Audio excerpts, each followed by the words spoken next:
Hello everyone, welcome to What If Issei and Rias died fighting Trihexa and went back in time part 7. Before we start, please go support Nico FS 2000 for writing that awesome fanfic. Now let's begin. This is the translated version I made. There will be some wrong he or she calling here because it's translated, so let me clear this. Issei is a male in this story. S2 chapter 27. Unforgettable memories and the destruction of the Cerberus. Grigory. At the headquarters of the fallen angels, the cadres were watching the fight with interest. The Securite is good, Barakiel commented with interest. Of course he is good, he is one of the celestial dragons after all, Penemu boasted, smiling sweetly at the screen with Issei's image. Of course you would say that, Azazel mocked, receiving a withering look from the cadre. Then they saw how the brunette joined his companions, and then Akeno took a step forward to fight, and everything was silent. The two cadres looked at Barakiel, who had a blank look on his face. 3, 2, 1, they both counted mentally with fun. That damned brunette, how dare he let my little girl fight alone against one of those monsters, the black-haired blonde with protective fury for his daughter. Stop screaming, Penemu demanded with annoyance. Stop worrying, Barakiel, the color-haired man said calmly. There is no one better who knows your daughter's abilities than Issei, he explained. Or do you doubt your daughter's abilities? He asked, raising an amused eyebrow at his friend, trying to make him angrier. Shut up, Azazel, Barakiel said, looking at his leader. Of course I trust my daughter, he answered the unnecessary question. Shut up, said Penemu. Look, he will fight like a fallen angel, not like a demon, the black-haired woman continued saying, paying attention to the fight that was coming. What more proof than that do you want to see that your daughter accepted her nature, she said, looking at him with an irritated expression. Barakiel did not pay attention to his partner as he looked at the screen with a small smile, watching his daughter rise into the air and throw rays at the Cerberus. Your daughter is quite skilled, Penemu admitted with sympathy for her love rival, making the black-haired man puff out his chest with pride. Ability that was not obtained from you, Azazel mocked, but before Barakiel reacted he continued, but rather he got it with his training. With the Gremory he ended up smiling, receiving the withering look from his partner before returning his attention to the screen. What do you think she does? Barakiel asked with concern, seeing how her daughter kept her wings and fell to the ground, being surprised to see how red wings came out of her back. What are those wings? He asked, hiding his impression when he saw the scene. Dragon wings, Penemu responded, narrowing her gaze on the screen towards one of her rivals. It's the dragon part of her that she got by consecrating her relationship with Issei, Azazel explained, receiving a look from her friend, while Penemu clenched her teeth and clenched her fists in jealousy. Damn it, I'll have to make an effort, he thought with a gleam appearing in his eyes. Even the virgin bitch of an angel beat me to it. It's humiliating, he thought with annoyance and anger, as he remembered when Gabriel appeared here. To think that even the little blonde saint has a place in Issei's heart, she made his blood boil. Not only did she meddle in his possible relationship with his stupid leader when he was in love with him, he also fell in love with the archangel in the past, not to mention the disinterest of the fallen in her in all these years, and now that she fell in love again with someone, that damn bitch got involved again, but this time she was not going to stay without taking action. Although in this situation she has the advantage that Issei he has a harem and will not be left behind, the fallen one was taken out of her thoughts and plans when she heard Barakiel speak. But being a mixed race of 3 different races will be harmful to her, Akeno's father said worriedly. Don't worry, Barakiel, Azazel said, reassuring his comrade. As long as his different bloodlines are balanced equally, everything will turn out fine, the black-haired man explained. And how is she supposed to be balanced when she is from 3 different races?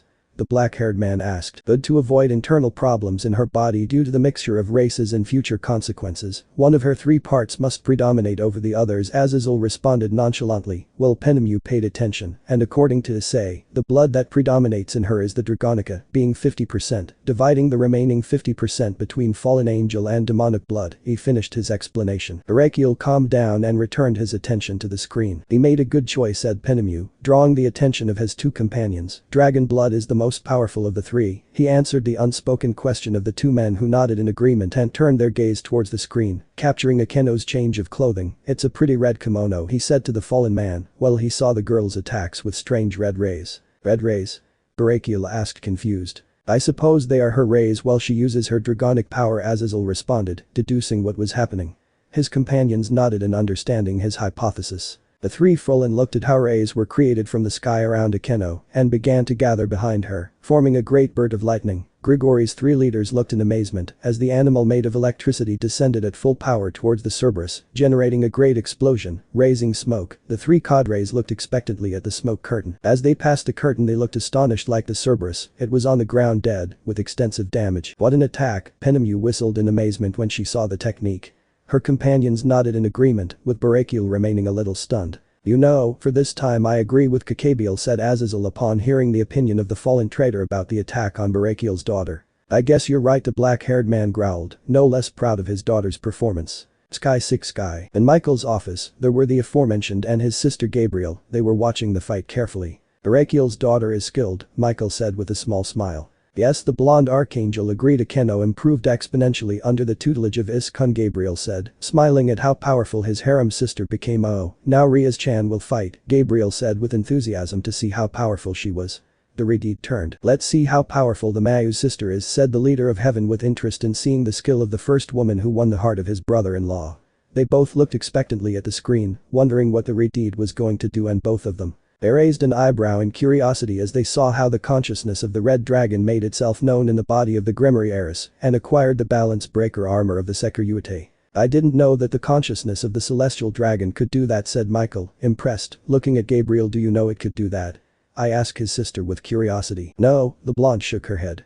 I'm finding out with you, brother, she responded, impressed with Ria's actions. I heard rumors that in the raiding game he wore the armor because of his engagement, but I didn't know anything about this, said Michael. His sister just nodded. She had also heard those rumors, and Issei had confirmed it to her a few days ago when she visited him in one of their training sessions. He blushed a little when he remembered. They got quite engaged at one point, but it didn't go any further, thanks to Issei. Issei was in a wasteland on the outskirts of Kuo training his elemental use in natural energy. Usually he would send clones, since he would be training with Rias, with one of the girls, or just spending quality time. But currently they are doing their contracts, and Akeno accompanied Rias to a meeting with Sona and Tsubaki. Partner, I recommend that you meditate. You need to focus on your surroundings, on the natural energy that surrounds you. You have to feel the wind around you, Drake advised Issei, who nodded to his dragon companion. It's okay, Drake, I'll do it, he responded, sitting in a lotus position. Closing his eyes, he blanked his mind and began to engage with his surroundings. After a few minutes he achieved it. He could feel the breeze of the wind around him, relaxing. He concentrated on the wind around him, trying to connect with it. He felt how the wind swirled around him. He squeezed his eyes so as not to lose concentration and make a mistake. He spent a few minutes like that. He was cut off by feeling a presence that appeared close to him. Opening one of his eyes, he saw Gabriel looking at him with a smile. Dispersing the wind around him, he stopped. Make 25 clones for training. 5 will meditate in the same way you did. 10 will try to cut the leaves from the surrounding trees, and the last 10 will look for rocks and stones and try to cut them like the leaves, the red dragon ordered to an Issei, who nodded. The magic circles required for the number of clones appeared, and a few seconds later the clones were behind Issei. Nodding to the original, they distributed the tasks while the brunette approached the blonde archangel. Hello, Gabriel-chan, he greeted the archangel, who was smiling sweetly at him. How are you?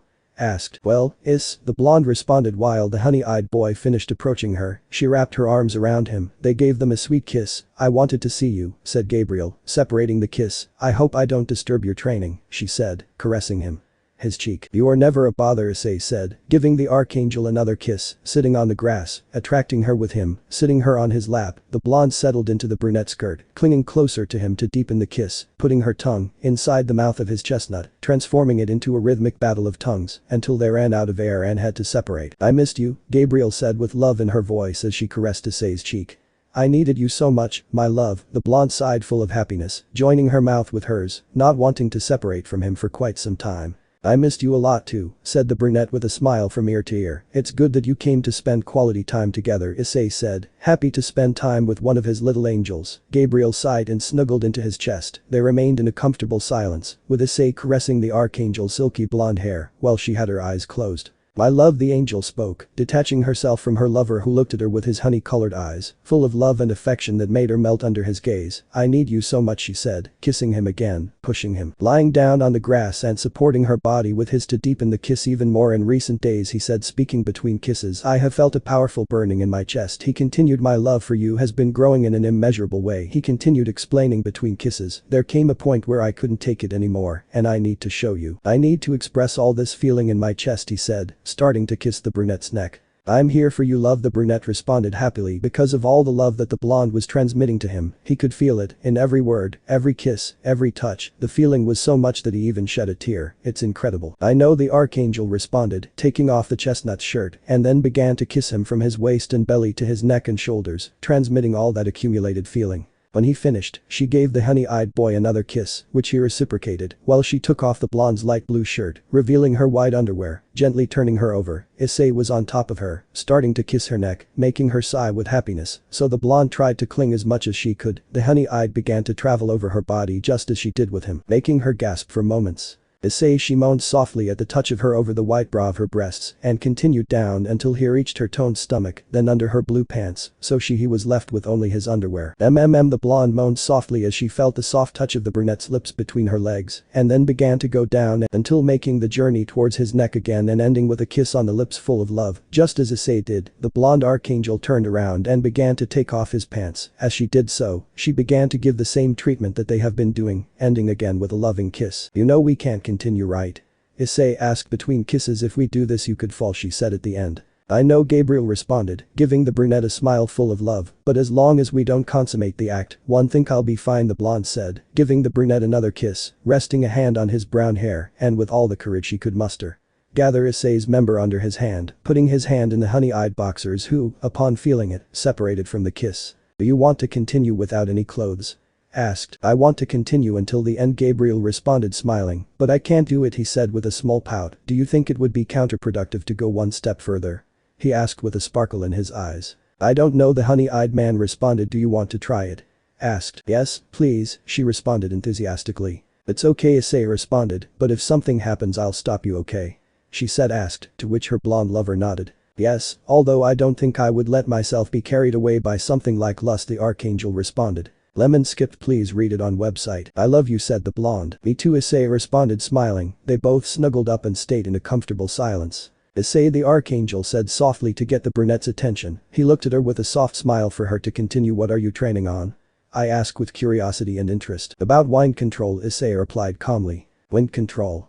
the archangel asked, confused. "That is one of the two ways I know of how to gather natural energy, and it is the most difficult to achieve," he explained. "Basically it is becoming one with nature, feeling your environment, feeling the natural energy and having it enter your body, and then you concentrate on feeling the element you want to use," Issei explained, and the blue-eyed girl nodded thoughtfully. "I call it Genso Senjutsu," he finished, to give her a kiss that she reciprocated. "And what is the other way?"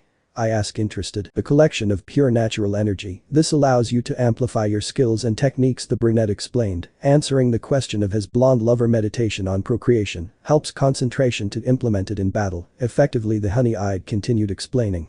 Gabriel looked at him sympathetically and a little curiously. "That's very useful," Gabriel responded. "Do you think I can use it?" I asked with the hope of being able to learn. "Yes, with your stay in heaven, it will be easier for you to learn, and I am sure that by being located there you will be more similar to the wind element," he explained. The blonde's eyes became excited when she heard Issei's answer, but she decided to ask. "The doubt I had. Affinities? What do you mean?"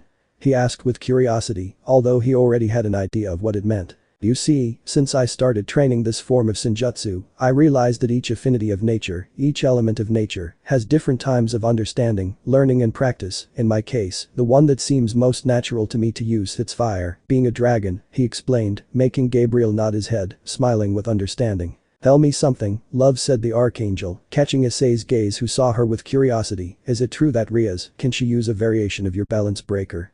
she asked, looking at him with curious eyes. "Yes, it's true," she replied, nodding. "How does it work?" asked the blonde. "Rias has a Gasper blaster on his body," the honey-eyed man responded, while caressing his hair. At this, Gabriel clings closer to his chest. "What are they?" the archangel asked curiously. "They are wyverns made with my power," she responded, to which the blonde nodded. They remained in a calm silence. Gabriel sighed with happiness as he remembered that moment with Issei. "Thank goodness Issei was able to calm me down. I completely missed that day, although it could have been worse," he thought, sighing again, only that it was totally contrary to the first one. "I'll have to stay focused next time." Gabriel, his brother, called, worried. "What's up, brother?" the blonde asked, watching him. "What happened?" I asked, worried. "You were lost for a few minutes. The fight is already over," the archangel explained. "Rias Gremory won," he reported, waiting for his sister's response. "Excuse me, brother, I just got lost in my thoughts," the blue-eyed girl responded. "What were you thinking?" asked Michael, curious about what was going through his sister's head. "And something that is explained to me, about the use of the balance breaker," he responded, to which her brother nodded, and they returned their attention to the screen. "That's Tiamat," Michael said, surprised. "This got interesting," the blonde said, smiling. "Underworld Gremory Castle. Rias knee, he's great," Milikas shouted excitedly. It was a very powerful attack, said Venelana. The little reckless Eodicus followed. That attack was good, quite impressive, said Cerziches, proud of his little sister. It seems that Tiamat entered the game, said Ajuka looking at the screen. Well, he is Issa's relative, Cerziches responded, to which Beelzebub nodded. It's going to get interesting, said Zeodicus. Grigori Azazel office. The three cadres were looking at the screen expecting a fight. That was impressive, Penemu said, nodding approvingly. I agree, Barakiel responded. How do you think it was possible that the consciousness of the Red Emperor Dragon was transferred to Ria's Gremory? The black-haired girl asked, to which his partner shrugged her shoulders. They looked at Azazel, seeing that he was staring at the screen with a shine in his eyes. I'll have to investigate it, he murmured thoughtfully. Of course I would say that, Penemu said, huffing in annoyance. Oh, look who appeared, Penemu, Azazel said, smiling, looking at the screen. The black-haired woman raised an eyebrow when she saw the woman who appeared. Tiamat, said Barakiel, hearing it caused his companion to raise her other eyebrow. That's right, the color-haired man responded, smiling. The three of them paid attention to what was happening for a few minutes. So, she is also one of his partners? Barakiel asked. It's her familiar, Grigori's leader responded. Penemu's eyebrows twitched with annoyance when she saw the kiss between Issei and Tiamat. Amity thought, clenching his fists at the fallen man. With Kiba and Zenobia, the pair of knights positioned themselves in front of a Cerberus and looked at it seriously. How should we proceed? Kiba asked, looking at his blue-haired companion. I think the most effective way would be to attack him with our swords until we knock him down or find an opening so that you can impale him with the power of your sword birth. Zenobia responded to the blonde, who nodded at what his entourage companion said, creating a sword in her right hand. Upon seeing it, when she felt the contact of the sword with her body and she stepped back, well, this is the time. Attack the lower part of her body, Zenobia instructed, going to attack. Dodging one of her claws, she tried to send a thrust to his chest, but he had to jump to avoid one of its heads. Kiba imitated his partner. The same thing happened to him, but he was faster than the brunette, and by avoiding the claw he was able to land a thrust on the big dog, making it howl. Without wasting time, he sent another slash too on its right side. The Cerberus twisted even more. Kiba smiled and put his left hand on the ground, and a bunch of swords came out impaling the big dog. That was good, said Zenobia, smiling, standing next to the blonde.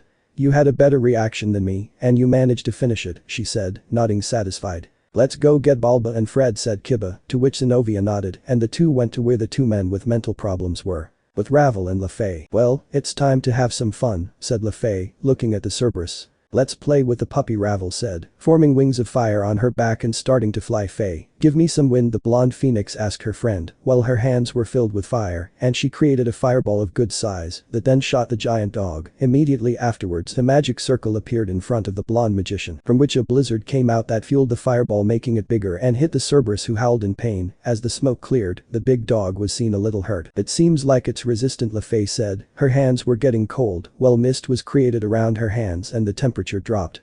Upon noticing it, Ravel smiled like crazy, seeing what her blonde harem sister wanted to do. It's time to tear it to pieces, LaFay said confidently, starting to run towards the pet of the Lord of the Dead. Go Faye, the phoenix cheered, while preparing a larger fireball to attack.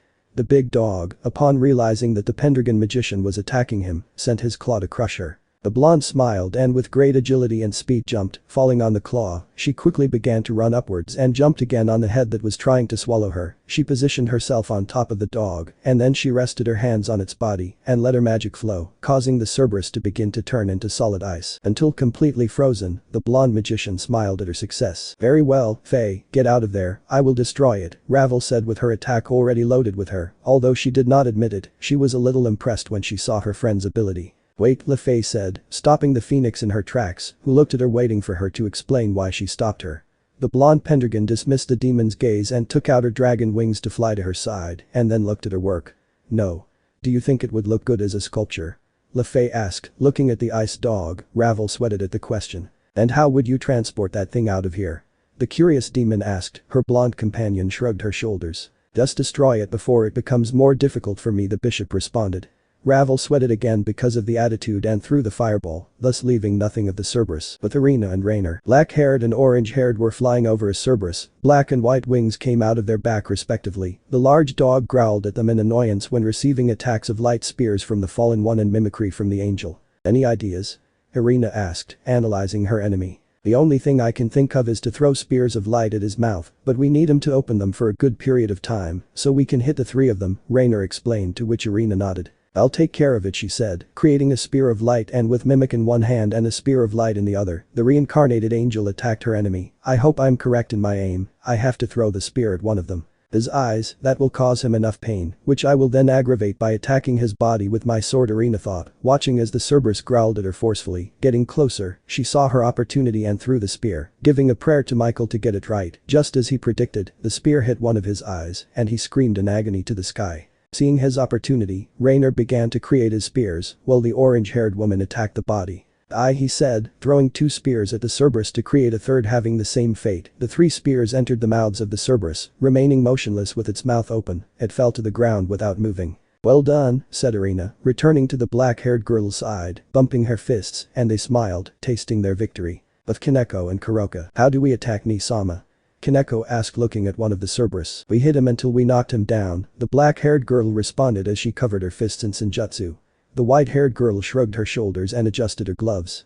Without another word, both Nekomata sisters attacked with bare fists, giving a strong blow to 2 heads, but quickly the third head swallowed Kaneko. Shirin Kuroka shouted, seeing how her sister was swallowed. She breathed a sigh of relief when she saw the big dog's mouth open and saw her sister struggling. She quickly went towards her and rolled her right arm around the white-haired girl's waist, pulling her towards her. And he gave the Cerberus a strong blow full of Senjutsu and anger on the cheek, turning him over, and then taking a few steps back and releasing his sister. Are you okay?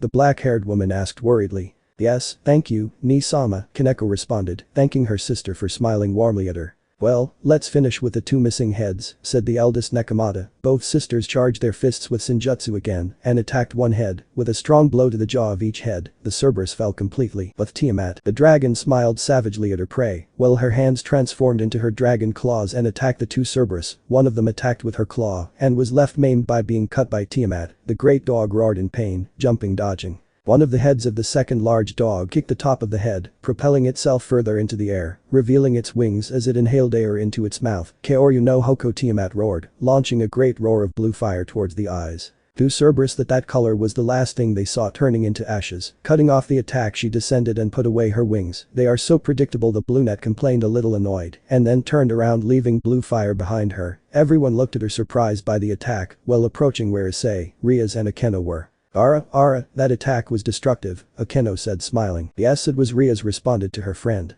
Ready is, said Tiamat, hugging him and sticking to him. How do you do the claw thing?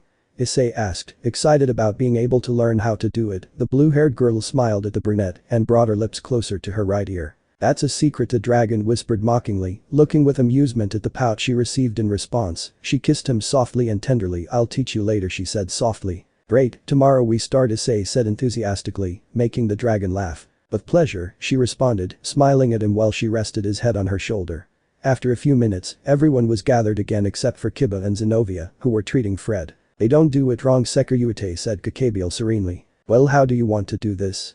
He asked with amusement. Do you give up and keep your pride, or do we fight and I crush you like the fly that you are? She asked the fallen man mockingly. Kakabiel's eyebrow twitched in annoyance as she clenched her teeth. How did you call me brat? The fallen man asked angrily to the brown man, who smiled. Oh, come on, just answer the question, the brunette replied, smiling. I don't have all day, you know, he finished saying to further irritate the black-haired man. I will destroy you, damn Sekirute, Kakabiel roared, standing up from his throne, causing Issei to smile like a madman as he walked forward. So what are you waiting for? He said, getting serious as his red aura exploded around him, causing the ground to break. Then he took a fighting pose, waiting for Kakabiel's attack. S2 Chapter 28. Issei vs Kakabiel, and Kiba faces his past. Grigori's cadre rushed forward, striking Issei's face, who dodged by tilting his head to the side. But the black-haired man did not stay still and tried to hit the brunette in the stomach, but Issei again blocked it by raising his knee. Right to defend himself, after successfully stopping the blow, he threw a punch at the fallen man's jaw, which he dodged by taking a few steps back. When Issei noticed it, he kicked forward trying to hit the ribs, but Kakabiel grabbed his leg with one hand and then grabbed him with the other and began to spin him around, throwing him into the sky, taking flight until he passed him and then gave him a hammer blow to the chest, returning Issei to crash into the ground, making a small crater. Issei, they shouted. Asia, Irina and Rainer worried. Don't worry, everything will be fine, said Rias to reassure the 3 girls, who looked at the Retid, who smiled at them. That's all, Sekirute? Kakabiel asked mockingly, looking towards the crater. Ahaha Issei laughed as he stood up. It's just to warm up, the honey-eyed man responded, looking towards the fallen man, while a transparent grayish aura surrounded him. Senjutsu, Kuroka said, a little surprised when she saw how the energy surrounded Issei. Can you use Senjutsu that way, Ni-sama? Kaneko asked, looking carefully at how the grayish aura surrounded Issei. Yes, Senjutsu can be used in several ways, Shirin, the black-haired woman responded to her sister. One of those ways, for example, is how I manipulate the elements with the Cerberus, the older Nekashu explained. I understand, the white-haired girl responded. He just wants to show off, Rias snorted, amused. What is Rias-sama referring to? Ravel asked curiously. You see, little Phoenix, Kuroka began the explanation. It is not necessary for all that aura to surround him, the only thing he gains is to waste it, just like she did with her dragonic aura when the fight started, she explained, to which everyone nodded. Issei took out his dragon wings and took flight towards Kakabiel. In less than a second he was already in front of the black-haired man, surprising him by giving him a strong blow to the entire face that sent him flying away. Without wasting time he fluttered towards the fallen one and kicked him. Ascending, that sent him to the sky, following him quickly, passing him, he gave him a descending kick in the chest, sending him to the ground. That's because of the previous attack, Issei said seriously, but it's not over yet, he said, launching himself towards Kakabiel. The fallen man was about to hit the ground face first, but suddenly the brunette appeared beneath him and gave him a senjutsu charge blow on his back. The stomach, causing the black-haired man to spit out a little blood and crash into some trees. Damn crow, you ruined my shirt, Issei complained, seeing how the fallen man's blood remained on his clothes. Ag, Kakabiel shouted angrily as he stood up. You're interesting, Sekiryuite, said the fallen one, coughing up blood, but it's not enough, he said, while several spears of light appeared behind him, ready to throw them at Issei, with a movement of his hand, all of them. Spears went towards the chestnut, who smiled with confidence. That won't help you, he said, while two gaps opened on Issei's sides. Ascalon, Aparos, come to me, Issei shouted, and from the right gap, he took out a white sword with a great sacred aura. That was Ascalon that caused the demons present felt a chill. The Dragon Slayer sword, and from the left gap he took out a completely black sword with red details throughout the sword and greens were added to the hilt. From this sword, an aura was felt even more powerful than Ascalon. It was not a sacred sword, but the difference was noticeable in both. This was Aparos, or as Issei liked to call it, the Infinity Dragon Slayer sword. This sword was an invention of Issei, created with his infinite dragon god form, with alchemy and help from Ajuka Beelzebub, whom he contacted through Surziches to make the sword. If you ask them both, they would say it is a work of art. Taking both swords, the brunette began to cut and deflect all of Kakabiel's light spears, surprising him. Incredible, Irina said excitedly when she saw Issei's swords. I didn't know that Issei had Ascalon, Tiamat said, a little surprised, but what is that black sword? Just seeing it makes me want to run away, she asked, looking at Rias. Upon hearing the question, everyone paid attention since Tiamat was right. That is Aparos' Dragon Slayer sword, Rias responded to Tiamat's question, capturing everyone's interest even more from its name. I think you get an idea, she said, addressing Tiamat, who nodded. Missing the others, it is a sword that I create with the power of his last state of balance breaker, with the help of Ajuka Beelzebub and alchemy, he explained, impressing everyone. This senpai is incredible, Kaneko said, coming out of shock, saying what everyone was thinking. Of course it is, Naya, Kuroka said in the same way. So infinite, a Tiamat muttered the name of the sword between her teeth, without anyone hearing it. Does that mean that there is a third person who knows this is last form besides the two of us? Tiamat asked, looking at Rias seriously. The Redeed only nodded with the same expression as his harem sister. The others looked from Rias to Tiamat, and from Tiamat to Rias in confusion. What is that state anyway? Akeno asked, asking what was on everyone's mind. This is not the time for you to know, the Redeed responded seriously. At what the Grimoire said, the others frowned. Do they not trust us?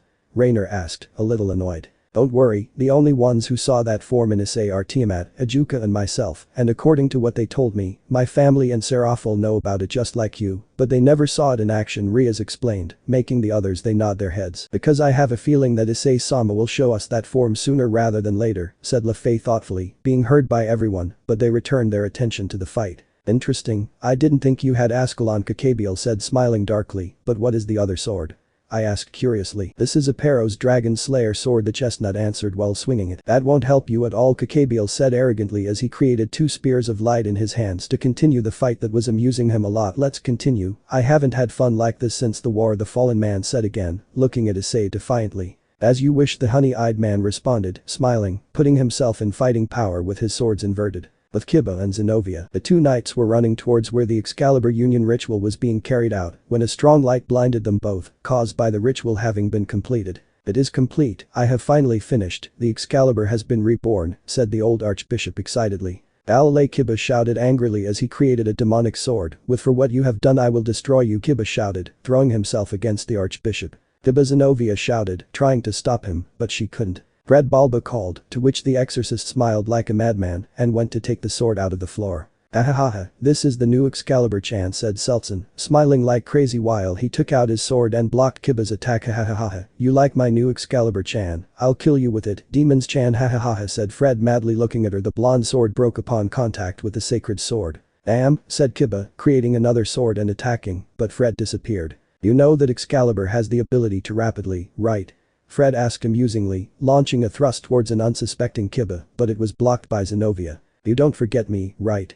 He asked sarcastically, causing Fred to growl at him. Bitch, said Fred, attacking again using the transparency skill, but both Kiba and Zenobia jumped to dodge it. Damn it, Kiba cursed angrily. Nightmare, said Fred as he began to multiply. Illusion, said Zenobia while Fred attacked both Grimory Knights.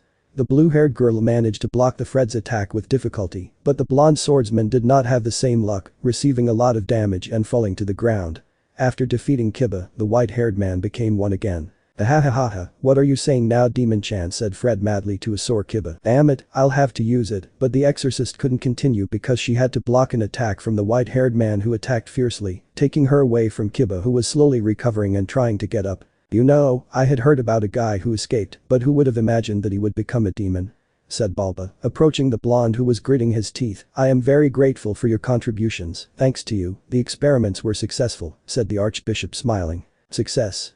Kiba asked darkly. Your power was not enough to wield a sacred sword on your own, which led me to a solution, the old man explained, crouching down next to Kiba. I simply had to take their power, he said, smiling ghoulishly. Then I found a way to crystallize it, he continued, saying, taking out a blue crystal and showing it to Kiba. This is the last crystal that contains their power, he explained, laughing, while the crystal shone. Ahahaha, they all died because their bodies could not withstand the power. When I remember that I feel excited to kill someone, he said maniacally, launching a thrust towards Zenobia, which she dodged. That's right, at the moment we were blessed to use the sacred swords, one was introduced into her body, Zenobia reflected while discreetly looking at Irina and the others who were a little away from her. She was shedding tears. It seems that she heard that's what two crazy people said, she said, feeling sorry for her friend, while she saw that the girls who diverted attention from Issei's fight were comforting her. But I guess you understand it was to give us the power we were missing, the blue-haired girl continued with her reflection. Those hypocrites excommunicated me as a heretic, but they continued to use the results of my research, the archbishop said with annoyance.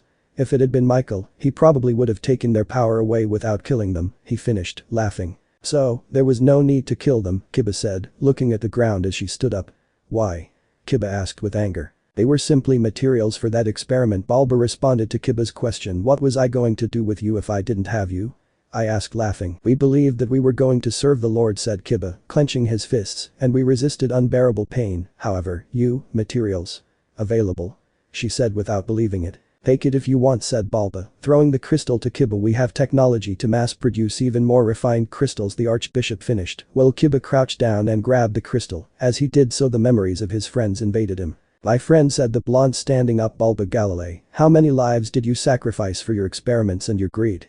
Kiba asked, looking at the crystal he had in his hands that began to shine, and a blue aura surrounded him, while humanoid spirits formed around him. I always wondered if I deserved to be the only survivor. They had many better dreams than the others. Mine, many of them wanted to survive more than me. Do I deserve to live in peace? Kiba asked himself, hurt, but then one of the spirits grabbed him by his sleeve, surprising him, so that then all the spirits that represented his friends dispersed and began to revolve around him. Don't worry, said one. If we join together, said a second. Open your heart to us, said another. To all of us. I'm not afraid, even if God doesn't exist, said a girl. Even if God is watching us, I continued. Our hearts will always be one. Kiba finished as his blue aura intensified and the spirits disappeared. All this was seen by everyone, while Issei and Kakabiel momentarily stopped from their fight to witness what was happening. My companions do not want revenge for them, they never did. He said as he approached Balba. However, I have to put an end to the evil that I have in front of me. I must prevent someone else from happening the same, the blonde exclaimed while creating a sword. Fred, the altered archbishop, called the exorcist. I'm coming, said the white-haired man, appearing in front of Balba, protecting him while Excalibur was filled with aura. You are a fool, said the old man confidently. You should have killed me when you had the chance, he finished. Tiba Issei called attention, to which the blonde paid attention. Destroy him, the brunette simply said, smiling. I am with Ice, and Excalibur is nothing for my knight, said Rias, trusting her servant. You can Yudo, said Akeno. Go get the senpai, Kaneko said. Okiba-san, he said like this. Eyes, said the blonde, moved. Ah, what a cheesy moment, Fred said, disgusted. It makes my skin crawl, the white-haired man said mockingly. I want to cut them all and have some satisfaction, he shouted, looking at the Gremory Knight. I will become a sword, said the blonde, closing his eyes. My cameras, now they are one with my soul. We are going to fulfill our regrets and our dreams of those days, he continued reciting while raising his sword. When a sacred and demonic aura surrounded the sword, I will become the sword of the president and my allies, he said, raising his voice. Sword birth. Here is the sword of betrayal, he shouted as the two auras entered the sword, and it changed shape. A blade that is sacred and demonic, he said while inscriptions appeared on the sword. A sacred and demonic sword? Irina asked, surprised. He finally reached it, Issei said, smiling. What is Isama referring to? Asked Lefei. Balance breaker, Rias responded, surprising everyone. What an interesting brat, said Kakabiel, smiling. What do you think if we continue Sekiryuite? We were already too distracted, said the fallen one while he pointed one of his light spears at Issei. I agree, Kakabiel the chestnut answered, pointing to the cadre with the arrows, but let's move a little away from the area, do you think?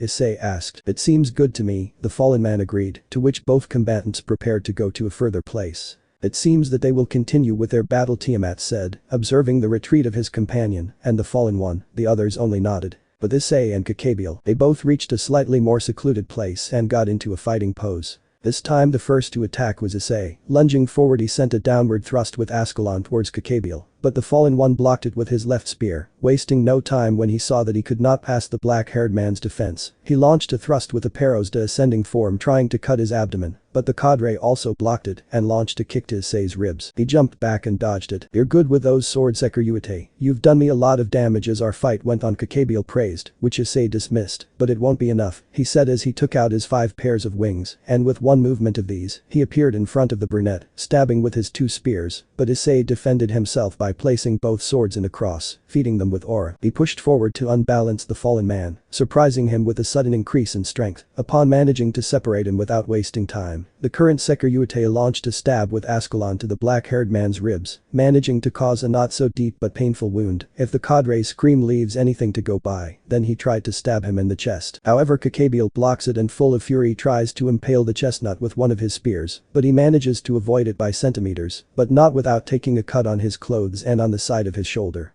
That's done this way, Issei said mockingly, impaling a Paros on Kakabiel's right shoulder. Ah, the black-haired man screamed in pain, stepping back so that the sword came out of his body. Damned brat, Kakabiel said in fury, looking at his wound. Don't be a crybaby, we are in the middle of a battle, the brunette mocked, provoking the fallen man, who launched himself towards the attack. Ignoring the pain in his shoulder, he launched a thrust towards his opponent. Issei blocked it with a Paros, but the fallen man was not satisfied. He tried to impale Issei in the chest, who dodged his attack by still standing aside, and then sent an upward thrust with Ascalon to Kakabiel's body, causing a cut from his abdomen to his chest. The fallen man had no other option but to jump back again to take distance. It seems that we already know who is better at using the sword, Issei said, mocking his opponent. Upon hearing what his enemy said, the cadre gritted his teeth in frustration. Damn Sekiryuite, Kakabiel shouted, throwing both spears towards Issei, but he easily dodged them.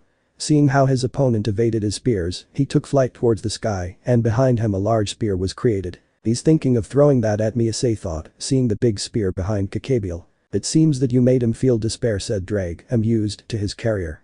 Upon hearing the words of his companion, Issei smiled. I said the fallen one, launching the great attack towards Issei. Seeing the spear approaching, the brunette activates the boosted gear. Boost, boost, boost, boost, boost, boost, boost, boost. The increases were heard from the gauntlet on Issei's left arm. Transfer was heard again, and then those increases passed to both swords that were overflowing with aura, giving a horizontal thrust into the air with both swords. The sacred aura of Ascalon, together with the dragonic aura of a Paros, shot towards the attack of Grigory's cadre, breaking it into pieces, surprising the fallen one, not only for making his attack useless, but also because both sword attacks were directed towards him. However, emerging from his surprise, he quickly appeared in front of Issei, dodging his attack, surprising him, and then giving him a blow to the jaw that raised him up the air and then kicked him in the chest, but the chestnut man managed to defend himself by putting both swords in a cross. However, the impact sent him to the ground, causing a crater. Without wasting time behind Kakabiel, several spears of light were formed, which were sent into the crater, causing a huge explosion. With Kiba and Zenobia, Kiba was approaching his enemies with his newly acquired balance breaker, a sacred and demonic sword. The Archbishop asked incredulously, it is impossible, 2 opposing forces cannot converge, Balba said, surprised. Udo, Kiba, Zenobia called, appearing next to the blonde. Will we work together to destroy that Excalibur? the brunette asked. I'm counting on you, Zenobia answered the blonde knight. Perfect, the former exorcist responded as they both stopped walking. Petrus, Basilius, Dionysus and Maria, the Holy Mother, listen to my voice, Zenobia recited, so that a magic circle appeared, and a chained sword came out in the name of the saint who rests inside this blade. I will descend. The brunette finished the chant, and the chains that held the sword broke. Thus grabbing it with her hand, sacred sword Durandal, Zenobia shouted, getting into position. Holy sword? Kiba asked himself, looking at the sword. Is that the sword that Butchu was talking about the day we met with them? The blonde wondered in his thoughts. It is a sword that is said to be able to divide anything in this world, Zenobia explained to her fellow knight. Impossible, my research has not produced anyone who could wield Durandal, said the old archbishop in shock. Unlike him, Irina, mine is completely natural, Zenobia said seriously. Impeccable fitness? Balba asked, a little scared. Are you a true bearer of the sacred sword? He asked again, trembling. This goes through everything it touches, Zenobia responded. I can barely control it myself, so I have to keep it sealed in another dimension, the brunette explained. And who cares about that shit?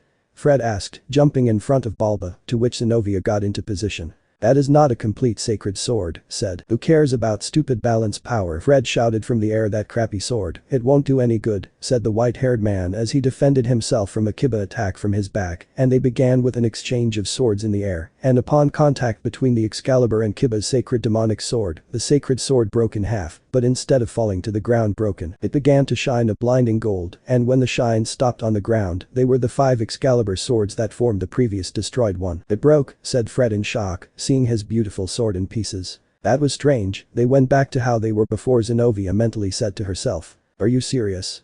Fred wondered in amazement. That piece of trash defeated me? I asked in disbelief. Ah, the white-haired man screamed in pain, grabbing his shoulder from the cut of Kiba's sword. My comrade saw my power, my sword surpassed that Excalibur, Kiba said with satisfaction. I can't believe what I see, the sacred and demonic power cannot, but he was interrupted by Kiba's look that made him shudder. Alba Galilei, prepare to die, Kiba said grimly. I see, now I understand, everything makes sense if the balance between the sacred and the demonic is skewed, said the archbishop rejoicing as if he had discovered the greatest secret in the world. Therefore Satan is God, but he could not continue because Kiba appeared in front of him, and I grab him by the neck, lifting him up so he can look at his face. Are you ready to die? Kiba asked, preparing his sword to pierce him while Balba tried to get away. Wait, Kiba, Zenobia called, walking towards him. Upon hearing her companion, the knight looked at her.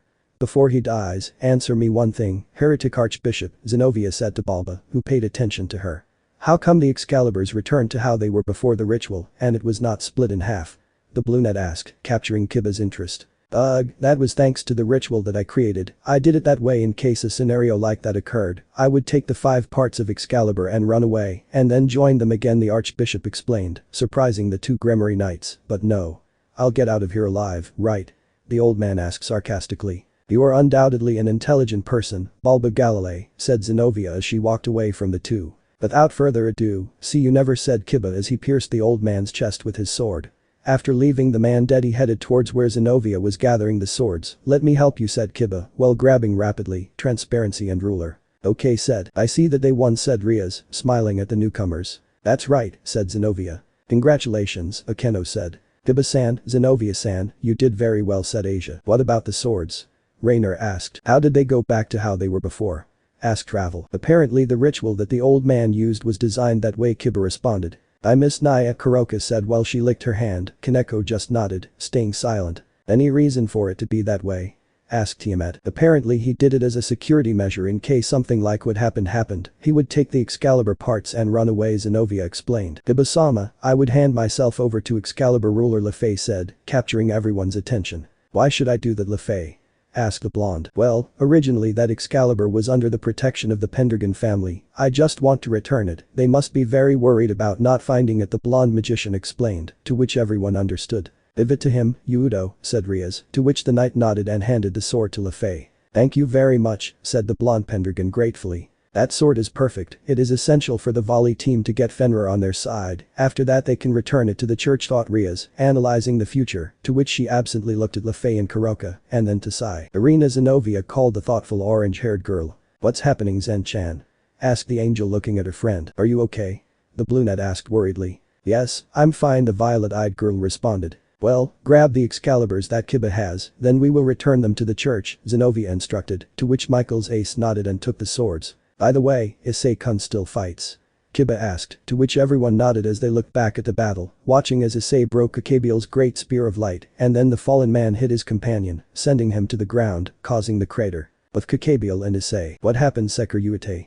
Asked a cadre. Flying over the crater. I know that has not defeated you, said Kakabiel, looking at the cloud of gunpowder that was created by the impact of his opponent. Welsh Dragon Balance Breaker Boosted Gear Scale Male. Drake's voice was heard from the dust. Seconds later, Issei flew towards Kakabiel in his balance breaker state, giving the black-haired man a strong blow, preventing him from being thrown away. The brunette grabs him by one of his arms. Due to the momentum, the body of the fallen man returns towards him and gives him a strong blow to the stomach, making him spit saliva, and then gives him a neck-breaking kick that sends him to the ground, causing another crater. Boost boost boost boost boost. Drake's voice was heard as it increased. Dragon shot, Issei shouted, launching a large dragon shot at Kakabiel, which exploded upon contact with him and the crater. With the rest, it seems like it's over, Tiamat said confidently. I think so, Naya, Kuroka said, smiling. Issei-senpai is powerful, Kaneko said, a little surprised but not that much. Of course he is, super developed cat, Ravel said with admiration in her voice. What did you call me? The younger Nekomata asked angrily. That you are deaf? The phoenix asked sarcastically. Don't fight anymore, LeFay said, intervening, to which they both snorted. Ara, I'll have to give Anada a reward after her, Akeno said with a giggle, causing everyone without exception to look at her darkly. This is not over yet, the most important battle of the day is still missing, Rias thought while he sighed. S2 Chapter 29. Sekiryu vs Hakuryuku Part I.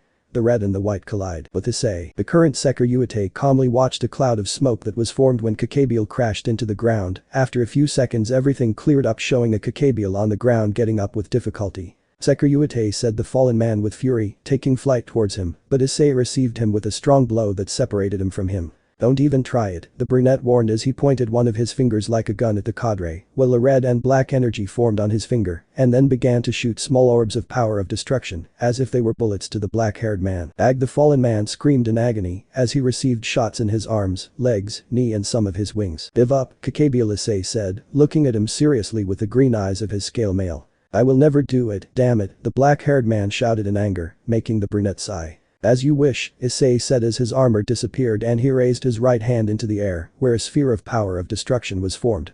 When he was about to throw it at him, he was interrupted. It seems like you're having fun, my rival, said a voice out of nowhere, making the brunette smile. You were already late, Issei thought, smiling. Can I join? Asked a voice, when the academy barrier was destroyed, showing white armor. But the rest, Rias is that?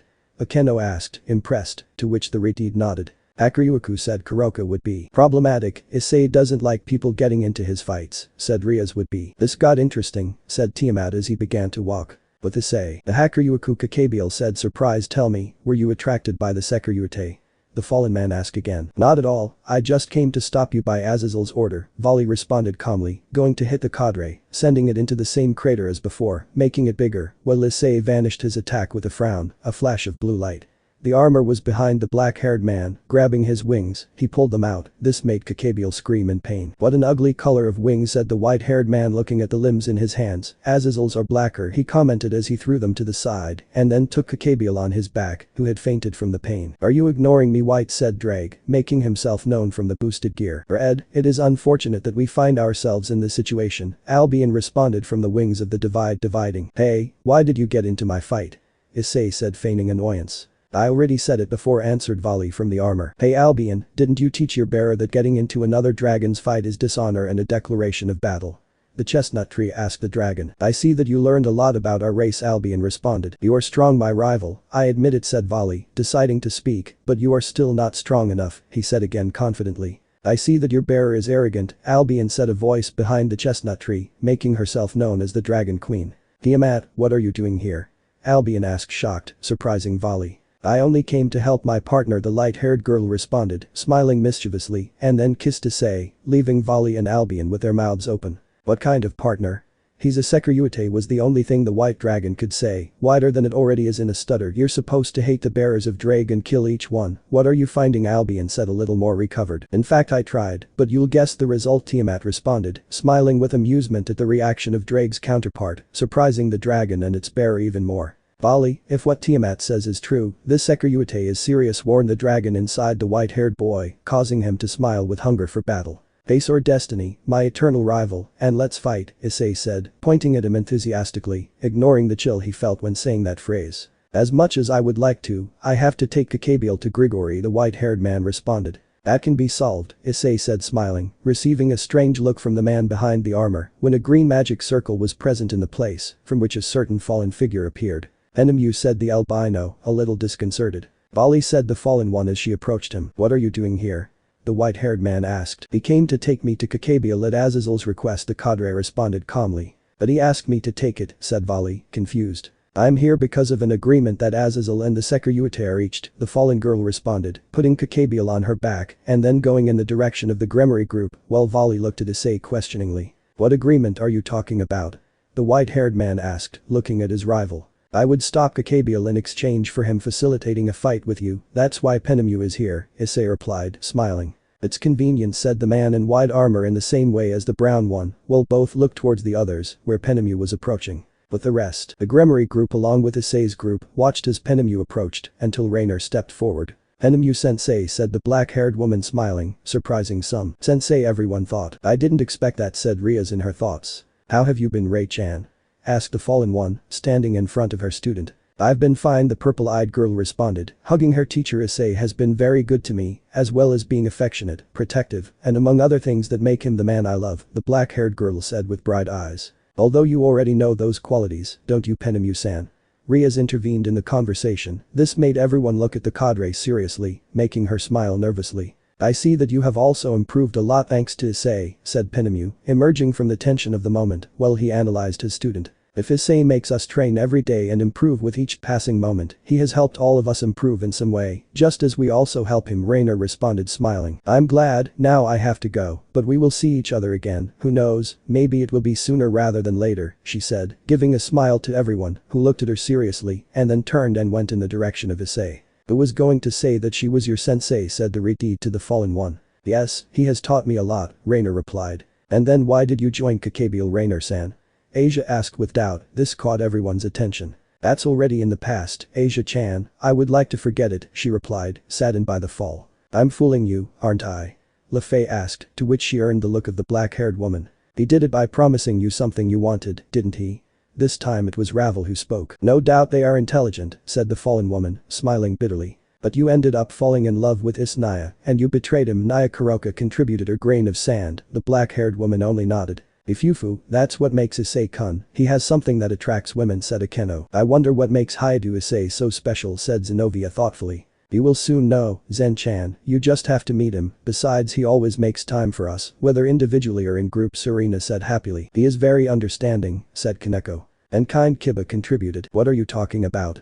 Asked Tiamat, arriving at the place. About the attraction of women towards Issei, answered Rias. That's because of her dragon aura, the light-haired girl responded, to which they paid attention. Power attracts power, they say, compliment at the end. We understand, they all said, looking at Issei who was equipping the armor. Rias, what's happening? Asked a voice behind everyone, to which they looked away and saw Sona arrive with her entourage. Oh Sona, Issei and Hacker Yuiku will fight, Rias replied, downplaying it. Which was the only thing that was heard from the entire student council. But if they fight, the academy will be destroyed, the black-haired girl said nervously. Don't worry, so said a voice, to which everyone looked towards the voice. From a magic circle, Serafal and Kiara appeared. Oni-sama, what are you doing here?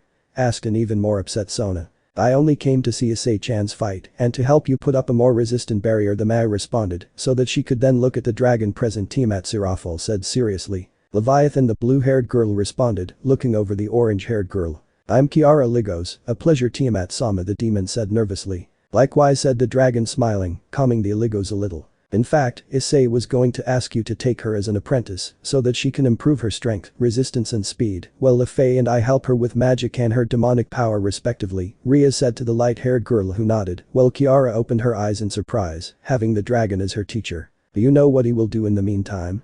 Asked Tiamat. Well, he has to fix some earrings, and then I think he will visit Tannen, the Redeed answered calmly, without noticing the reaction of the others. Tannen, the former Dragon King? Ravel asked, to which Rias nodded to the surprise of the majority. Well, it's time to put up a resistant barrier, otherwise those two will destroy the academy, said Serafal seriously, watching a red light and a blue light collide. Come on, so the pigtailed Mayu said again. Yes, Ni-sama, Sona said, a little disconcerting, she still hadn't gotten used to her sister's serious face. Lafay, Kuroka, help them, said Rias, to which the two nodded and went to help the Mayu along with her sister, without forgetting her entourage. After a few minutes the academy was surrounded by a barrier even more powerful. I hope now you can fight to your liking, Rias thought, looking at the fight. Minutes before with Issei and Tiamat watched as Penemu with Kakabiel on her back approached them. Thank you for coming, Penemu, Issei said, smiling at her, causing the girl to blush. No problem, that was the agreement you and Azazel reached, the black-haired girl responded, compassing herself, receiving a look from the dragon. It's nice to meet you, Tiamat, the cadre said politely. Also fallen angel, answered the light-haired girl. Please call me Penemu, she asked calmly. Very good, Penemu, the dragon responded with a smile. I'll leave you with your fight, Issei said the light-haired girl, giving the brunette a kiss, which he reciprocated, causing a look of jealousy from the fallen one, which they both noticed when they separated. I'm going with the others, said Tiamat, giving a mischievous look at the black-haired girl, who frowned but quickly returned to normal, noticing that she had Issei's attention. You are very powerful, Issei, you gave us a show, said Penemu smiling. And the main event is still missing, answered the honey-eyed. By the way, I would like to talk to you later, said Issei, making the fallen girl a little nervous. About what? He asked with nerves in his voice. I think you know very well why, the brunette replied. Upon hearing his answer, Penemu lowered her head in shame. This made Issei smile. Taking her chin, he raised his head, seeing the black-haired girl's blush. You look very beautiful when you're embarrassed, the honey-eyed man said, causing the fallen girl's blush to increase, and then surprising her by uniting his lips with hers in a chaste kiss. So that you remember me, Issei said, smiling at a Penemu who was fuming. The only thing he could do was to look down and disappear in a magic circle. I'm sorry for making you wait, said the current Sekiryu looking at his rival, while he was equipping his armor. We can now start our fight, said Issei, looking at him with the green eyes of his balance breaker. It's about time, said Vali, looking back at him with the blue eyes of his own scale male. Gregory, Penemu appeared in a magic circle in Azazel's office. Here is Kakabiel, said the fallen one, looking at her governor, still with a blush on her face, much to the amusement of the inventor of sacred gears. Leave him, said Azazel. Vali has already immobilized him, and if the case arises that he wakes up, it will be of no use, the fallen one instructed. It's okay, cadre agreed, leaving Kakabiel aside. Tell me something, Azazel called, so Penemu looked at him carefully. How does Issei kiss? The black-haired man asked with amusement. The black-haired girl blushed furiously when she heard her leader's question. Lowering her head, she approached him and then gave him a strong blow that sent him crashing into the wall. This took a hit out of Barakiel, who was silent until now. Leave your conflicts for another time, now the main event begins. Penemu only snorted while paying attention to the magic circle. The blush still existed on his face, and Azazel slowly recovered from the blow of his partner, and then paid attention to the battle. This gave me my first kiss, Penemu thought, blushing even more at the thought, but with a bright smile on her face. With Issei, both Sekiryu and Hakuryu launched themselves into the attack, clashing fists. They began an exchange of blows that became more intense with each passing minute. Vali punched Issei in the face, and the brunette quickly recovered, returning the favor with one in the back, stomach, and then gave him a strong blow to the jaw, lifting him into the air. With one jump, the current wearer of the boosted gear kicked the wearer of the divine dividing in the head, a blow that the white-haired man blocked with his forearm to stop him. Then give him a strong blow to the chest, pushing him away, and then counterattack with several blows throughout Issei's body, so that a little blood came out of the helmet of his scale mail. The brunette recovered, grabbing both fists of the current Hakuryu and hitting him. The kick to the jaw then appeared above him and delivered a downward kick to the head, sending him to the ground, creating a crater, along with a cloud of smoke. Boost boost boost boost. Drake's voice was heard as the power of his carrier increased. Issei formed a ball of power of destruction in his hand and threw it at Vali in the crater. Divide divide divide divide. Albion did the same, dividing the attack launched at his bear to the point that there was nothing left. Vali immediately launched himself towards Issei, colliding again. This continued to occur at a high speed to the point that only trails of red and blue light were seen colliding in the air. You are powerful, my rival, said Vali, pleased with the fight he was having. You too, Issei responded. You are the only one I can measure my power with currently. I have been waiting for this fight for months, said the brunette smiling behind his helmet. I couldn't have said it better, the white-haired man responded in the same way. Shall we continue? Vali asked his opponent. Boost boost boost boost was all the divine dividing wielder needed to hear for the fight to resume. Divide divide divide divide. Issei ignored his power division and attacked his rival. Partner, supercharge him with energy, Drake recommended to his wielder. I understand, answered the brunette. Boost boost boost was heard from the red armor. Vali prepared to defend himself from the blow, but to his surprise, the wearer of the boosted gear grabbed him by the shoulders, transferred the honey-eyed boy transferred his augmentations to the white-haired man. surprising him. Vali overloaded us with energy, Albion informed his bearer response to the blow the dragon instructed. The current hacker Yuku saw how his rival threw a punch at his chest, so he responded in the same way with a kick. Both blows hit the central gem of the scale mail, sending each one to the ground, causing a crater and destroying the armor. Slowly getting up, the two holders of the celestial dragons came out of the crater and stared at each other. "Finally you show your face," Issei said smiling. Vali smiled back and without answering, he re-equipped his armor, to which the brown man imitated him, and they both attacked each other again, countering the other as they rose into the air again, until they reached a stalemate and separated. Promotion.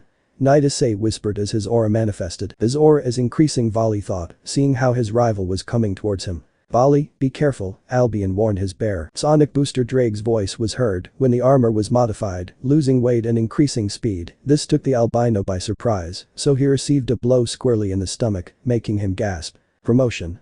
Rook, said the brunette while he concentrated that energy on his arms and legs, making them thicker. Impact booster was heard from the armor when the honey-eyed man hit his opponent with a right hand in the chest, who spat blood and then kicked him in the chin, sending him flying upwards, taking flight and positioning himself above Vali. Promotion. Bishop whispered the wearer of the boosted gear, promoting Bishop, as his magic reserves increased and his cannons came out of his back. Boost boost boost boost. Dragon Blaster, Issei shouted, launching a wave of power from his cannons. Albion Vali called his companion. Divide divide divide divide divide. Issei's attack weakened considerably, but still due to the distance between the two, it impacted the albino, who had to cover himself with his arms crossed while he fell to the ground, and Issei's armor returned to normal. That attack, said Vali impressed, standing up and looking at his rival in the air. I developed it a while ago in conjunction with the characteristics of the pawn pieces inside me. By acquiring this technique, it allowed me to promote freely, Issei explained, while Vali listened interested, but it is an illegal move, although you should know that true. Issei asked ironically, to which the white-haired man smiled. I called it Trihexa, in honor of Poseidon's trident, since it uses a combination of three-piece attacks. The honey-eyed man finished the explanation. Ahahaha, without a doubt I had an interesting rival, answered Vali with emotion. You are impressive, said the albino, taking flight, positioning himself over the chestnut tree. Half dimension, said the bearer of the divine, dividing, while his wings shone, and everything around him shone. Began to divide, causing Issei to descend to the ground. So I use it, said the wearer of the boosted gear, smiling. How do you plan to counter it, partner? The red dragon asked with interest. You just watch, responded the excited honey-eyed. Boost boost boost boost. Divide divide divide divide. Issei clicked his tongue in annoyance at being returned to his initial level, to which he began to take flight. Boost boost boost boost boost boost. Dragon shoot, Issei shouted, launching his attack towards the Vali technique. That when they collided, an explosion was generated that sent the brunette to the ground, causing a crater and the white-haired boy towards some trees. A few minutes passed for both of them to recover and leave their respective crater. As they did so, the two holders of the celestial dragon stared at each other. S2 Chapter 30.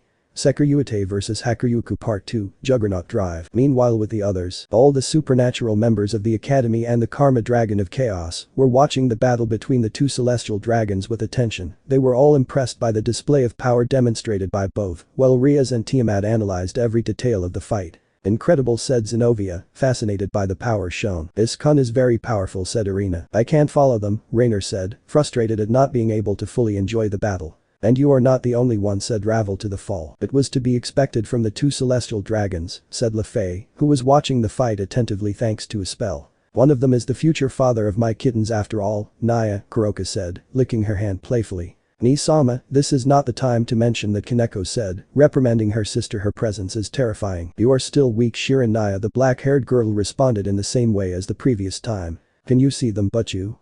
I ask like this. If that's how I can do it, the Redid responded, continuing the fight, surprising some of them. How much difference is there between us, Rias?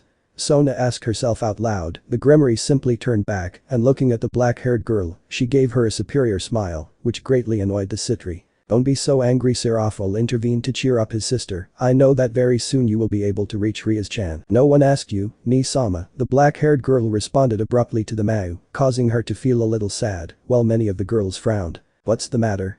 Zenobia intervened with her typical arrogance. She is only encouraging you, the upset brunette continued. This is not how you should treat your family. I hope Michael-sama takes pity on you, Irina said, smiling, causing some to roll their eyes. I think this time Sona-sama went too far, Ravel said seriously. The girl's comments made the Citri feel bad. A lot of brains and everything but no tact, Rainer said dryly. Oh, besides being weak, right, I almost forgot about that, the fallen woman continued, smiling maliciously, receiving an annoyed look from Sona. I'm not weak, said the annoying violet-eyed girl. Compared to Rias you are, she will be a brainless redeed, but she has raw power, the fallen woman explained. Hey, I'm smart, the redeed shouted indignantly at the black-haired girl with black wings. Ifufu, I think you're a little right, Akeno intervened, laughing. Which side are you on, Akeno?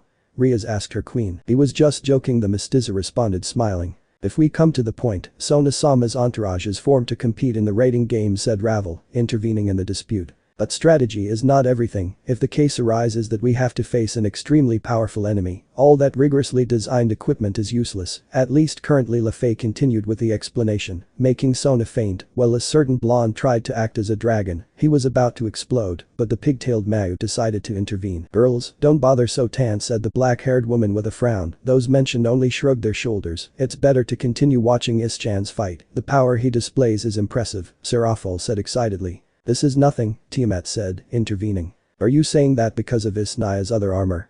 Kuroka asked interested, to which the light-haired girl only denied. What is Tiamat referring to? Akeno asked. Compared to the powers that Albion and Drake had when they were free, this level is not even close, explained the dragon. Refers to LaFay said, but she was interrupted by Tiamat. Yes, you could call it luck or misfortune. I witnessed one of her battles, the dragon responded. Look carefully, Tiamat said Rias, to which everyone paid attention and saw how Issei used Trihexa, releasing great power, surprising everyone. What power? Kaneko said, trembling a little. What is that power, Rias? Irina asked with interest, to which everyone paid attention. It's Drake's power, said Tiamat, coming out of shock, surprising everyone. Her name is Trihexa. Rias responded to her harem sisters, friend and her entourage. Trihexa? Rainer asked confused. It is a skill that I created thanks to the characteristics of the evil pieces. Using an illegal chess move, the redeed began the explanation. What do you mean, Rias? Asked Sona, interested when mentioning said game. It is called Trihexa, since it promotes knight, rook and bishop, all in the same attack. This movement allows it to take out all of Drake's power for a few moments, as well as it does not need promotion permission, the Gremory explained, surprising all. Impossible, Sona said incredulously. Per se, nothing is impossible, Rias answered her friend with confidence. He died twice after all, not to mention that he possesses the power of the two dragon gods within him. His potential is infinite. The only one who could stand up to him would be Vali. It's a shame that he is no longer with us. This one has a long way to go, but let's see how much they grow with his potential. If one is stronger than the other, he doesn't stop until he reaches it, and Issei did it by leaps and bounds. I'm sure that when she's alive she will see Issei's true power too, the redeed thought seriously. With Issei, the brown and albino stared at each other while they analyzed each other. Hey Drake, do you think he can resist the Juggernaut drive? Issei asked seriously, surprising the dragon. What are you saying, mate? Why would you use that form? Asked Drake a little excited. You know well why, the wearer of the boosted gear responded to his tenant. I can't use the true queen, that would lead to answering unnecessary questions at this moment. And let's not even talk about the Diabolos dragon, said the brunette seriously, making sigh the Welsh dragon. I guess if you find a balance between positive and negative emotions you can use it for a while, Drake responded to the brunette. Use it without worries, brat, said the voice of a man in her mind, surprising Issei and Drake. That voice, said the brunette surprised. You already forgot me, Haidu, Issei said the same voice. Beelzard, both Issei and Drake said in unison, surprised. Don't forget my is, said a female voice. Elsha Ajimiel said, on the verge of tears but managed to contain them. But how? Asked a red dragon, coming out of shock. It's not what you think, said Beelzard to both of them. We are not the souls of his boosted gear, we are the souls of the Is of this time, Elsha explained to her successor and former partner, to which the latter nodded. You had an interesting life, brat, said the green-haired man, laughing, while the blonde just smiled. Don't even mention it, Drake growled annoyed. Of course, Drake, Elsha said to the dragon, but she seemed amused. Getting back to the topic, with the current magical reserves you have, you will be able to use the Juggernaut without problems, the green-haired man explained seriously. Without mentioning that I am also here, said another male voice, surprising Issei and Drake again. The bearer of Albion, said the Welsh dragon. I manifested again when the boosted gear was reset, not to mention that the curse was also cancelled, so you won't have to worry about negative thoughts or emotions, the white-haired man explained, to which the brunette nodded. Listen, Issei, you can use your magical or demonic reserves to enter Juggernaut Drive, Beelzard explained to his successor. With your new body created from the two dragon gods, your magical and demonic reserves increased considerably, not to mention your fusion with the you of this world, and the fusion of the pieces of the Gremory girl in you, he explained Elsha, thanks to the power of the destruction of the Baal, and the great magical reserves of the Gremory, your reserves in both categories increased enormously. Don't worry, the blonde finished explaining. But you must be careful, the bearer of Albion intervened. What are you talking about? asked the chestnut. That form, you have not used or trained it, so it generates enormous wear and tear. With your current magical reserve you will last an hour, and if we count your demonic power another hour, explained the albino, to which Issei nodded. I understand that 1 hour will be more than enough to feel satisfied, answered the honey-eyed man. Are you ready, Dreg? Asked Issei excitedly. Always a companion, the dragon responded in the same way. But the rest, everyone was watching how both opponents were watching, something that's strange to some. What's happening? Why don't they move? Zenobia asked anxiously. They must be talking to their respective dragons, Naya Kuroka replied calmly. This feeling, Rias thought as he touched his chest. Is something happening, Rias? Akeno asked, noticing the concern in his friend, to which everyone paid attention. It's nothing, Akeno, the Redid replied, smiling at her friend. Rias, I call Issei because of their mental connection. What's happening, Issei? The blue-eyed girl asked her fiancé. I will use the juggernaut drive, the brunette responded seriously. At what she heard, Rias opened her eyes in shock and visibly tensed, which made everyone worried. Is something wrong, Butchu? Kaneko asked worried. Thanks to her senjutsu, she was much more sensitive and could perceive concern and a little fear from her king, which made her strange, as did Kuroka, who was the same, but the Redid didn't even bother to listen. To his tower. The juggernaut drive. Are you crazy, Is?